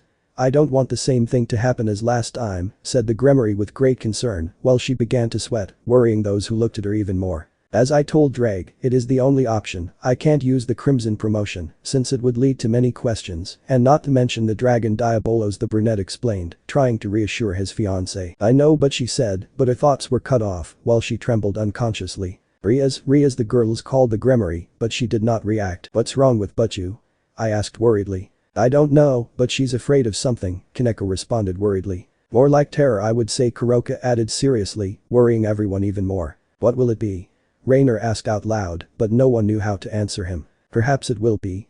Tiamat wondered thoughtfully. Issei, will you use that? Stady thought seriously. Don't worry, I spoke with Beelzerd, Elsha and the bearer of Albion. I will use my magical reserves, so as not to reduce my life expectancy, Issei explained calmly. But how? Asked a demon, a little surprised. Then he explained to you. Don't worry, I won't die because of this, said the honey-eyed man before cutting off the communication. This Rias called as he put his hands on her mouth. Issei responds, the Redid said again, while tears fell from her eyes. This alarmed everyone when they saw her crying. Rias, Akeno said, already very worried, like everyone else, putting a hand on her shoulder. Said Rias, reacting, when she felt her friend's hand on her shoulder. When she noticed it, she quickly shook her head and dried her tears, putting on an extremely serious face, so much so that it even scared some. What's happening, Rias-sama? Ravel asked worriedly. It's nothing, don't worry, the Redid answered seriously, while her face became gloomy, scaring everyone even more. You will use it, won't you? The dragon asked seriously, to which the Gremory nodded in the same way. They talk about Iskun, right?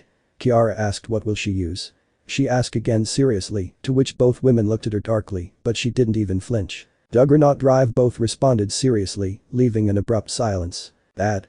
Serafal, Kuroka, Rainer and Kiara exploded in unison, surprising everyone with the reaction. We must stop him, Naya, said the black-haired Nico, upset. We will not do anything, Tiamat responded to the black-haired girl, surprising the four girls. But Tiamat-sama, said Kiara. But nothing, maybe they don't trust Issei, said the Redid would be. Yes we do, Rias-chan, but still, Serafal said doubtfully. Then do it, the light-haired girl responded. I don't know what kind of crazy people you are, but I'm not going to allow it, Rainer said as he took out his wings. Rainer, Rias called, increasing his power, leaving the false static. Stay where you are, he said seriously. The black-haired woman only nodded, while a shiver ran down her spine. Can someone explain to us what's happening? Akeno asked. What is the Juggernaut drive, Rias-sama? Asked Lefei. The Juggernaut drive is the most powerful form of the boosted gear and divides it, Rias began to explain. Transforms the bearer of it into a true dragon. Let's say that both take the form of Dreg and Albion. Tiamat continued the explanation, surprising those who were not aware of this. In this form they acquire the power to kill a god. Naya Kuroka spoke. But at a cost, Serafal said seriously. What is that cost? Ravel asked, very interested in the information like Lefei and Sona. That form reduces the years of life of the wearer. Kiara responded grimly. What the orange-haired woman said made those who didn't know anything open their eyes in a state of shock. In short, if Is uses that form for too long he will die. Rainer finished in the same way as Kiara. What? Everyone shouted, but before anyone did anything reckless, Rias spoke again to calm things down. But there is a way to avoid it, Rias said quickly, receiving everyone's gaze. Did you discover it too? The blue-haired girl asked, smiling, to which she only received another smile from the Redid. And what is that shape? Everyone said, nervous about the answer. They have to change their lifespan for something else, Tiamat replied, causing confusion without exception. In Issei's case, he will sacrifice his magical reserves, Rias responded to the unasked question in everyone's head, and in Vali's case, his demonic power. The blue-eyed girl thought, it's not like she was going to say that in out loud, it would bring up other unnecessary questions for the moment, but how long would he hesitate that way, before he starts to lower his life expectancy? Seraphil asked seriously. Enough, so that he is satisfied with his fight, answered Tiamat. Trust is, said Rias, looking towards the battlefield. Now look at the fight that is going to intensify. Everyone nodded at what the Reteed said and looked at the two combatants. With Issei, both opponents looked at each other seriously, until they smiled and took a few steps closer to each other. Do you think we go to the next level or can't you stand it? Vali asked anxiously. I was going to ask you exactly the same thing, Issei responded in the same way. As expected of my rival, said the albino, satisfied. At the end of the talk they both nodded to begin the song. I'm the one who wakes up, they both said in unison. I am the celestial dragon who stole the principles of God's domination, Issei chant. I am the celestial dragon that stole the principles of the supremacy of God, Vali followed. I laugh at infinity and despise sleep, envied infinity and pursued the dream. I will become the red dragon of domination. I will become the white dragon of supremacy. I will plunge you into the depths of crimson purgatory. I will take you to the furthest limits of innocence. Juggernaut drive, they both said, while their armor finished changing, looking more like dragons. Well, I have an hour before my magical reserves run out. I hope that's enough for this fight to be completely satisfactory, Issei said seriously. I couldn't have said it better, answered Vali.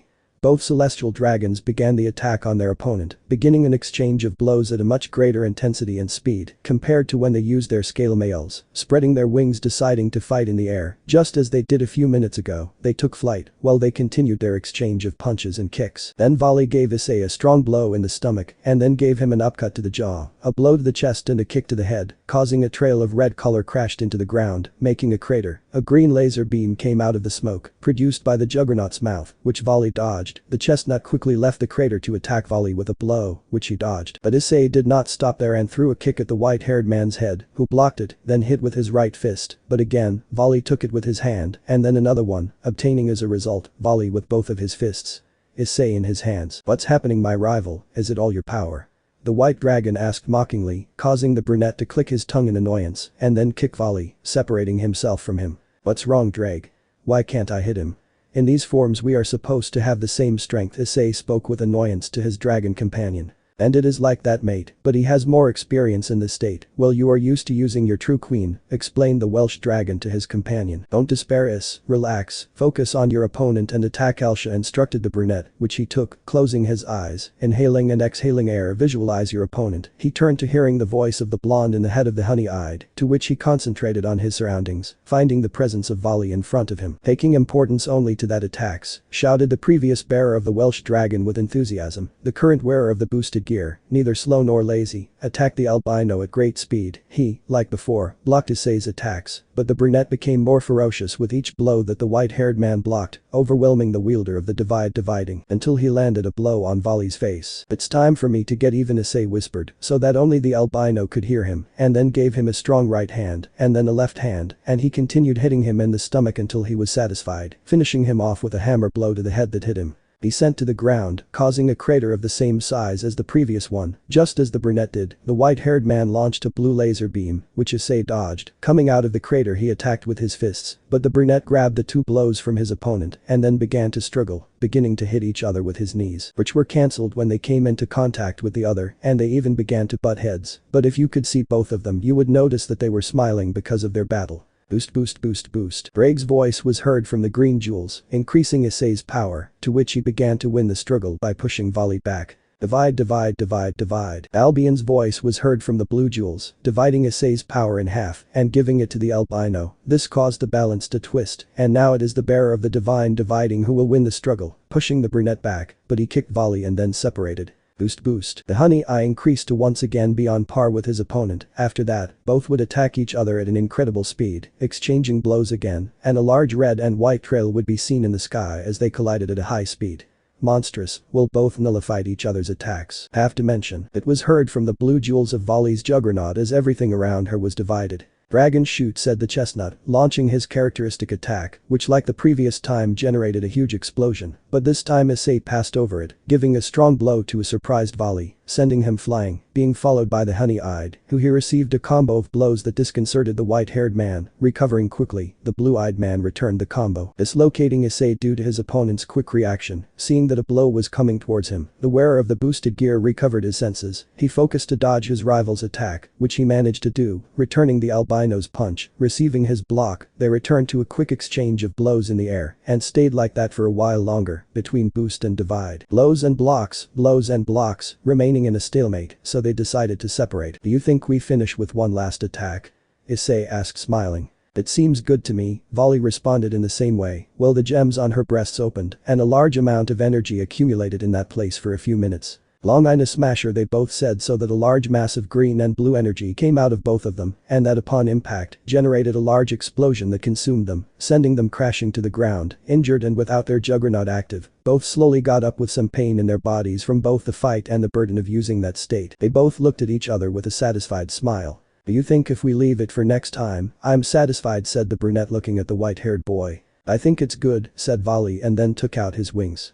"See you next time, my rival," said the blue-eyed before flying away, receiving a smile from the honey-eyed as he headed toward his companions. When the barrier fell, Issei, all his women said to rush forward and hug him, throwing him to the ground. "I'm fine," said the brunette, receiving the hug. "Issei, I'll cure him," he said, quickly starting to cure the chestnut tree, for which he was grateful. "And you're not going to hug me?"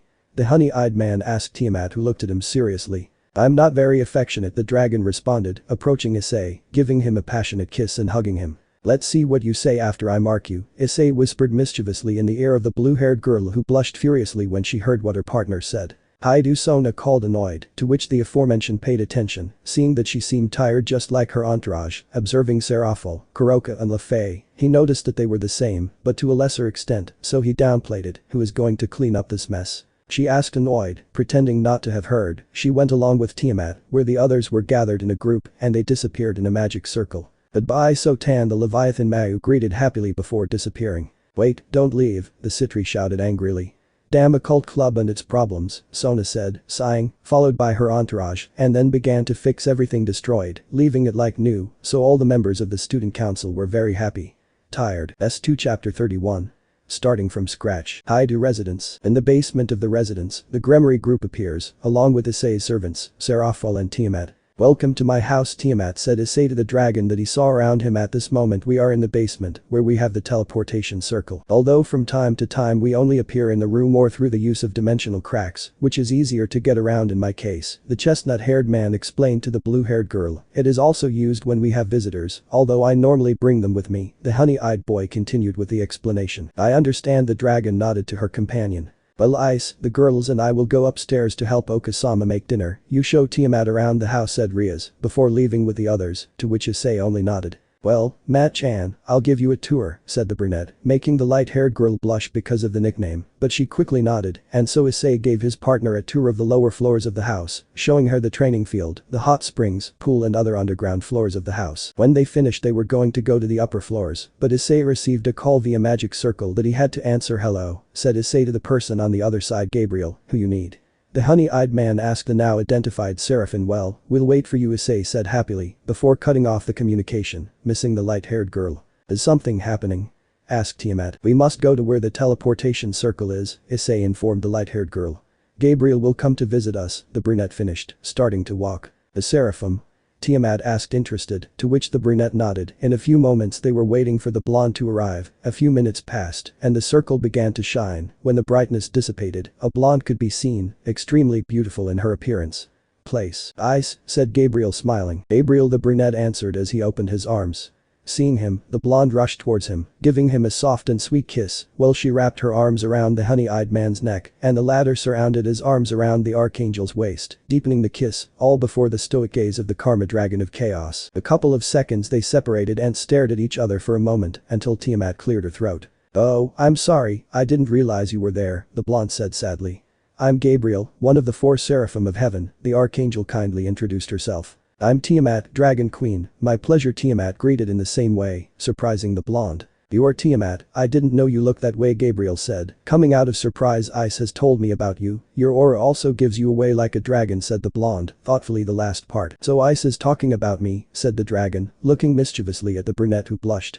I was also surprised when I said you would come, the blue-haired girl finished. Well, I guess it's normal, Seraphim responded, smiling. Well, do you think we go with the others? Issei intervened in the conversation, to which both women nodded, each placing an arm between their chests and heading to the upper floors of the house. Living room of the house. Upon reaching the living room, Goro Haidu, Issei's father, was seen reading a newspaper waiting for dinner, while Zenobia, Ravel, Irina and Rainer were watching television. Hello son, the older brown man greeted his son, so everyone paid attention. Who is accompanying you? He asked. Issei was going to answer, but he was interrupted. Gabriel-sama, Irina said excitedly, going to hug Seraphim, who received her with a smile. How have you been, Irina-chan?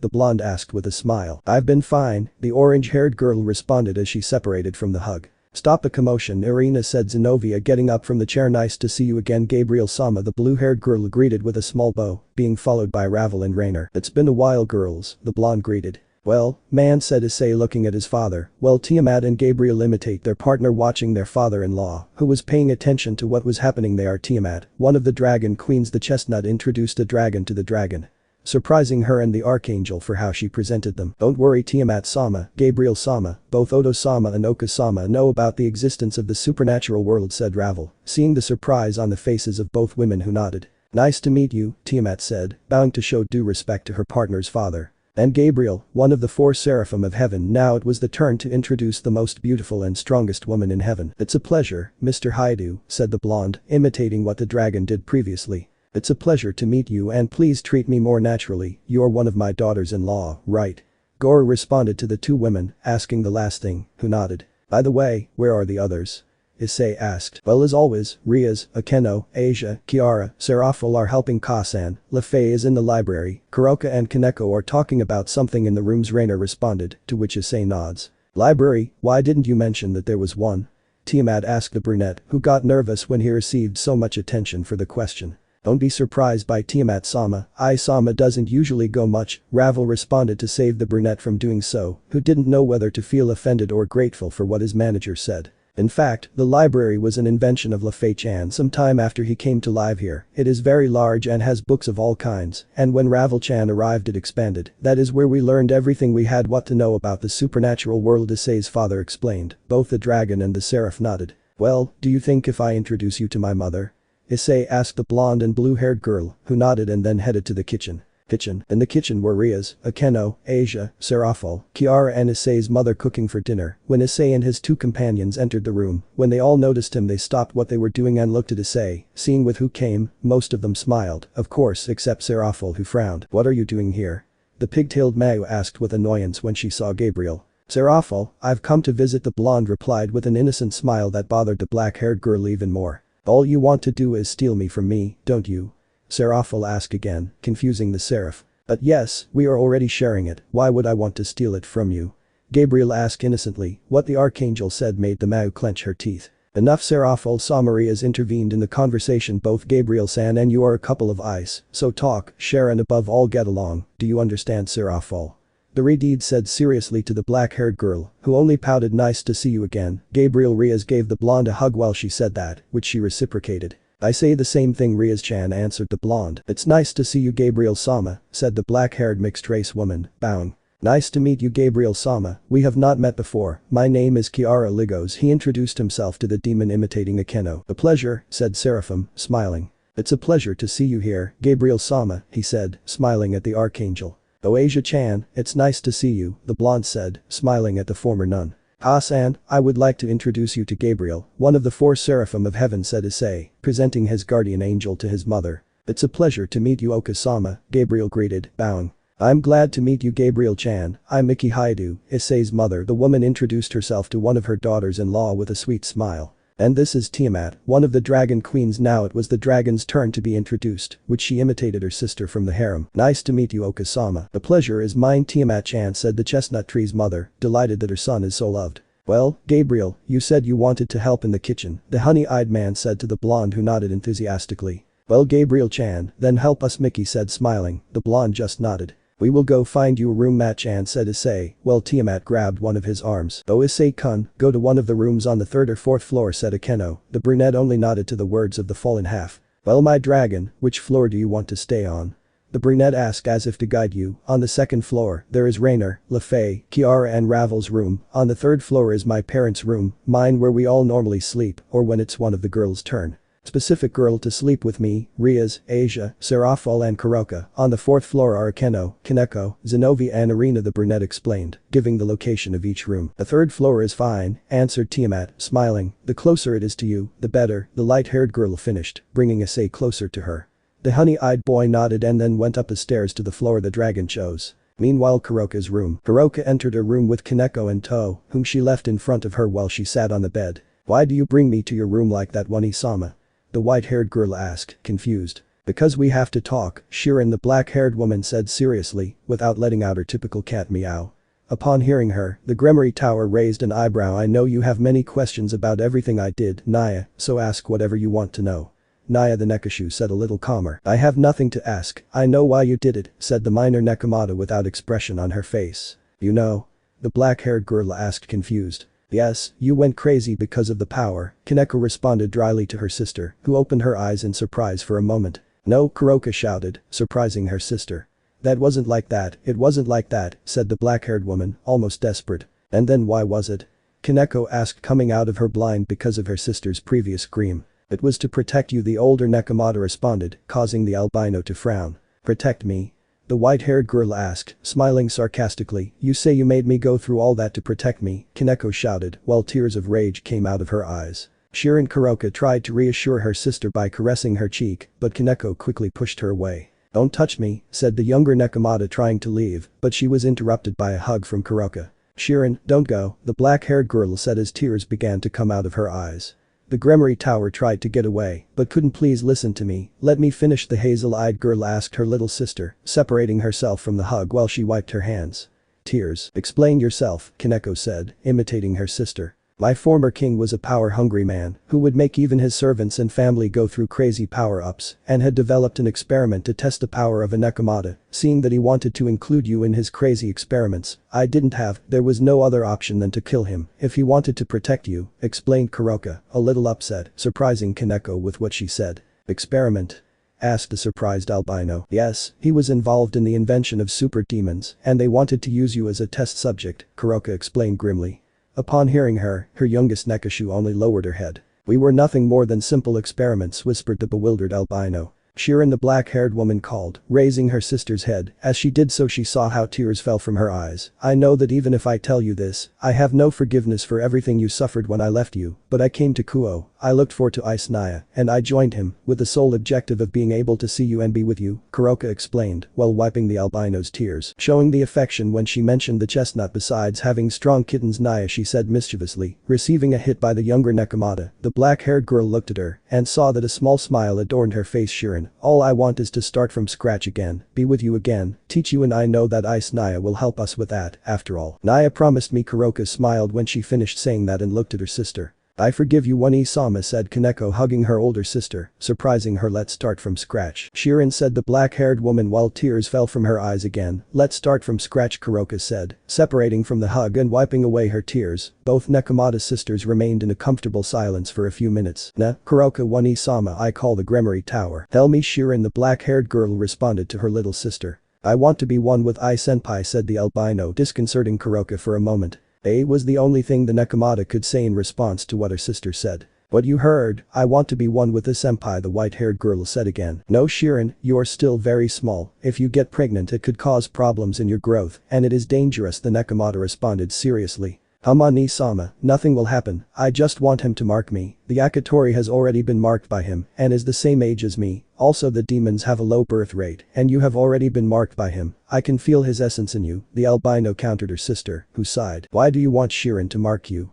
Asked the eldest Nekashu. Because he accepted me as I am, he along with Rias Butchu, helped me accept myself, in addition to being very attentive, loving, affectionate, protective and other things that you already know. After all, they are the same things that led to falling in love with him when you were watching us. Oh, and his lap is comfortable, Kaneko explained, saying the last thing is an afterthought, making the black-haired girl giggle at the last bit. "It's okay Shirin, we will talk to the others, and we will find a moment for you to spend with Ice," Naya Kuroka said with a sigh, while stroking her sister's hair, who smiled brightly upon hearing what her One-sama said. "Let's go down with the others, the food must be ready." Kaneko nodded at what was said, and both sisters left the room towards the living room. Let me know in the comments below if you guys want the next part. Also check out my other video that has been shown and left. Thank you for watching. If you enjoyed this video please like and share this video. And have a fantastic day. Bye.